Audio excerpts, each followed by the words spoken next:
ஓம் சாந்தி 10/6/2024 சக்கார முரளியின் சாரம். இனிமையான குழந்தைகளே, லட்சியத்தை சதா முன்னால் வைத்தீர்கள் என்றால் தெய்வீக குணங்கள் வந்து கொண்டே இருக்கும். இப்பொழுது தங்கள் மீது கவனம் கொள்ள வேண்டும். அசுர குணங்களை நீக்கி தெய்வீக குணங்களை தாரணை செய்ய வேண்டும். கேள்வி: நீடோடி வாழ்க என்ற வரதானம் கிடைத்துள்ள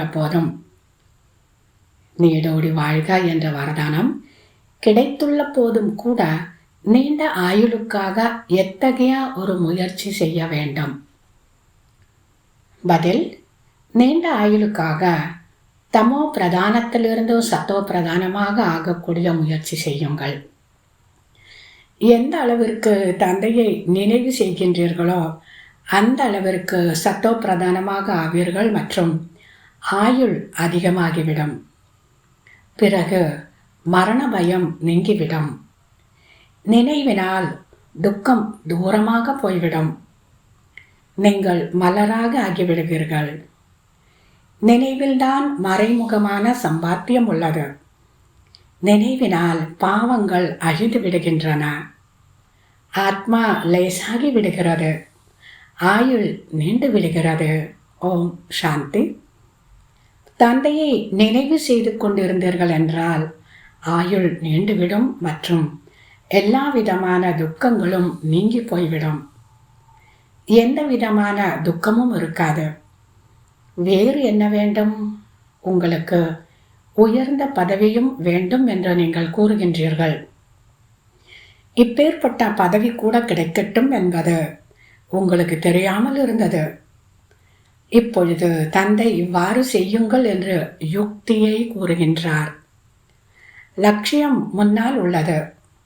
நீங்கள் இது போன்ற பதவியை அடைய முடியும். இங்கேயே தெய்வீக குணங்களை தாரணை செய்ய வேண்டும். பல பிறவிகளாக நாம் விகாரி ஆகியுள்ளோம் என்பதை குழந்தைகள் அறிந்துள்ளார்கள். தூய்மைக்கான வாக்குறுதி அளித்துவிட்டு பத்தீத்தமாக ஆனீர்கள் என்றால் 100 மடங்கு தண்டனையும் வாங்க வேண்டியதாக வரும் மற்றும் பதவியும் மோசமானதாகிவிடும் என்று தந்தை கூறியுள்ளார். ஏனெனில் நிந்தனை செய்வித்தார்கள் அல்லவா? இந்த விகாரத்தின் வேலையை செய்யக்கூடாது என்பதை நீங்கள் இதற்கு முன் அறிந்திருக்கவில்லை. ஒரு சில நல்ல குழந்தைகள் நாங்கள் பிரம்மச்சரியத்தில் இருப்போம் என்கின்றார்கள். மலம் கழிக்க செல்வது கூட தூய்மையின்மையாகும். எனவே உடனே ஸ்நானம் செய்ய வேண்டும். தூய்மையின்மை அநேக விதமாக இருக்கிறது. ஒருவருக்கு துக்கத்தை கொடுப்பது, சண்டை சச்சரவு செய்வது கூட தூய்மையற்ற காரியமாகும். பல பிறவிகளாக நீங்கள் பாவம் செய்துள்ளீர்கள் என்று தந்தை கூறுகின்றார். அந்த எல்லா பழக்கத்தையும் இப்பொழுது நீங்கள் நீக்க வேண்டும். நீங்கள் உண்மையிலும் உண்மையான மகான் ஆத்மா ஆக வேண்டும். பாபா சொல்கிறார், தந்தை எப்படி வருகிறார் என்பதையும் நீங்கள் இப்பொழுது புரிந்துள்ளீர்கள். இந்த ரதத்தில் வந்துள்ளார். பிரம்மா மூலமாக கூறுகிறார். அதை பிறகு நீங்கள் தாரணை செய்து மற்றவர்களுக்கும் கூறும் பொழுது நேரடியாக கேட்போம் என்று மனம் விரும்புகிறது. தந்தையின் பரிவாரத்தில் செல்வோம். இங்கு தந்தையும் இருக்கின்றார், தாயும் இருக்கின்றார், குழந்தைகளும் இருக்கின்றார்கள். பரிவாரத்தில் வந்து விடுகின்றார்கள். அந்த உலகமோ அசுர உலகம். எனவே அசுர பரிவாரத்தால் துன்பப்படுகின்றீர்கள். எனவே தொழில் ஆகியவைகளை விட்டுவிட்டு பாபாவிடம் புத்துணர்வு பெற வந்திருக்கின்றீர்கள். குழந்தைகளே, மாயையின் அடி துப்பாக்கியின் உண்டை விட மிகவும் கடுமையானதாகும். காமத்தின் அடிப்பட்டது என்றால் மேல் இருந்து விழுந்து விடுவார்கள். சத்தியுகத்தில் அனைவரும் பவித்திர இல்லற தர்மத்தினராக இருப்பார்கள். அவர்கள் தேவதைகள் என்று அழைக்கப்படுகின்றார்கள். தந்தை எப்படி வந்துள்ளார், எங்கு இருக்கின்றார், எப்படி வந்து ராஜயோகத்தை கற்பிக்கின்றார் என்பதை நீங்கள் இப்பொழுது அறிந்துள்ளீர்கள். அர்ஜுனனின் ரதத்தில் அமர்ந்து ஞானம் அளிக்கப்படுகின்றது என்று காண்பிக்கின்றார்கள். பிறகு அவரை சர்வவியாபி என்று ஏன் கூறுகின்றார்கள்? சொர்க்கத்தை ஸ்தாபனை செய்யும் தந்தையையே மறந்து விடுகின்றார்கள். இப்பொழுது அவரே தனது அறிமுகத்தை அளிக்கின்றார். நல்லது. தாரணைக்கான முக்கிய சாரம். முதலாவது, மகான் ஆத்மா ஆவதற்காக அப்பவித்திரத்தாவினுடைய அதாவது தூய்மையற்ற அசுத்தமான பழக்கங்களை விட்டுவிட வேண்டும். துக்கத்தை கொடுப்பது, சண்டை சச்சரவு செய்வது, இவை அனைத்தும் அப்பவித்திரமான காரியமாகும். அவற்றை நீங்கள் செய்யக்கூடாது. தங்களுக்கு தாங்களே ராஜ திலகம் அளிப்பதற்கான அதிகாரியாக வேண்டும். இரண்டாவது, புத்தியை எந்த விதமான சிக்கல்களுடன் கூடிய வேலைகள், தெய்வதாரிகள் ஆகியோர்களிடமிருந்து விலக்கி நறுமணமுள்ள மலராக வேண்டும். மறைமுகமான வருமானத்தை சேமித்துக் கொள்வதற்காக நடந்தாலும் சென்றாலும் அசரீரியாக இருக்கும் பயிற்சி செய்ய வேண்டும்.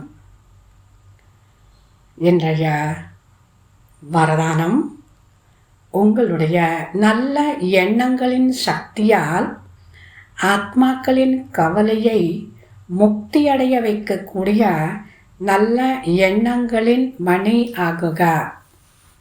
உங்களுடைய சுபமான எண்ணங்களின் சக்தியினால் ஆத்மாக்களின் கவலையை முக்தியடைய வைக்கக்கூடிய சுப சிந்தக்காகுக, சுப சிந்தனையாளர் ஆகுக.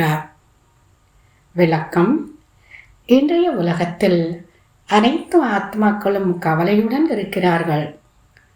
அவர்களின் கவலையின் மணிகளை உங்களுடைய சுப சிந்தனையின் அதாவது நல்ல எண்ணங்கள் என்ற மணிகள் நல்ல எண்ணத்தின் சக்தியின் மூலமாக மாற்ற முடியும். சூரியனின் கிரணங்கள் மிக தூரத்தில் சென்று இருட்டை எப்படி அகற்றுகின்றதோ அதே போன்று நல்ல எண்ணத்தின் மணிகளாகிய நீங்கள், சுப சிந்தக் மணிகளாகிய நீங்கள், உங்களுடைய நல்ல எண்ணங்கள் என்ற பிரகாசம் அல்லது கிரணங்களை முழு உலகத்தின் நாலா பக்கமும் பரப்பக்கூடியவர்கள். ஏதோ சிலர் ஆன்மீகமான சக்தியை மறைமுகமான ரூபத்தில் செய்து கொண்டிருக்கின்றார்கள் என்று புரிந்து கொள்கிறார்கள். இந்த உணர்வு அல்லது நிலை ஆரம்பமாகி உள்ளது.